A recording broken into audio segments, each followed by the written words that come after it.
Bien-aimés, chers amis dans le Christ, loué soit Jésus-Christ. Ce deuxième dimanche du temps ordinaire, année B, nous méditons sur les livres de Samuel au chapitre 3, le psaume 39, la première lettre aux Corinthiens au chapitre 6 et l'évangile de Saint Jean au chapitre 1, 35 à 42. La voix du Seigneur aujourd'hui, une réflexion proposée par le jésuite Jean Améblé.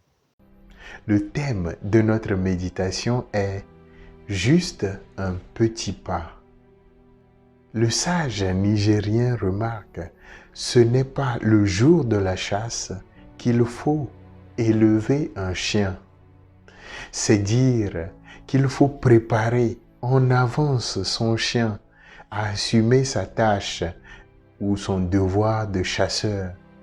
C'est bien cette préparation et éducation à long terme qui s'est passée dans la vie de Samuel. Les disciples de Jean-Baptiste étaient aussi préparés dans leur formation à reconnaître l'agneau de Dieu, c'est-à-dire le Messie, le serviteur souffrant, proclamé depuis par le prophète Isaïe. Bien-aimés, il est intéressant que nous commencions ce temps ordinaire par des textes de vocation ou d'appel. Samuel, en effet, entend une voix normale, dans une situation bien normale. C'est la raison pour laquelle il court chercher son maître, Élie.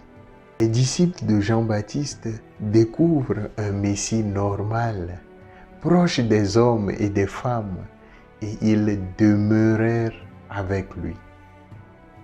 C'est dans cette normalité ordinaire que Dieu nous appelle à faire de petits pas. Pour tout appel, Dieu nous rejoint dans l'ordinaire de nos vies pour faire de petits pas.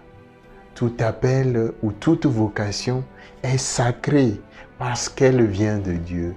Mais elle est ordinaire et simple parce qu'elle consiste à agir dans notre ordinaire. Tu n'as pas besoin d'être prêtre, d'être marié, moine ou religieuse avant de réaliser ton appel.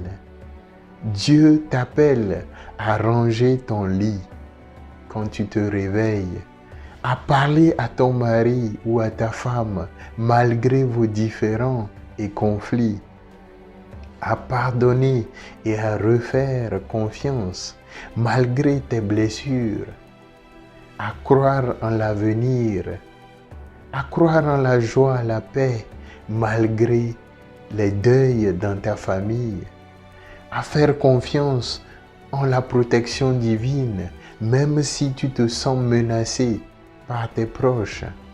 Dieu t'appelle à cesser d'être soucieux du lendemain, soucieuse de ce lendemain, parce que cela ne t'appartient pas. À donner du plus de temps à ta femme plutôt qu'à ta maîtresse. À supprimer ce numéro qui t'entraîne souvent dans la tentation. À plus écouter avant de répondre.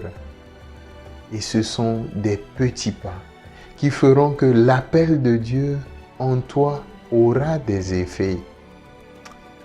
N'oublions pas que nul sentier ne conduit à l'arbre qui ne produit pas de fruits. Bon dimanche et bonne méditation à tous et à toutes.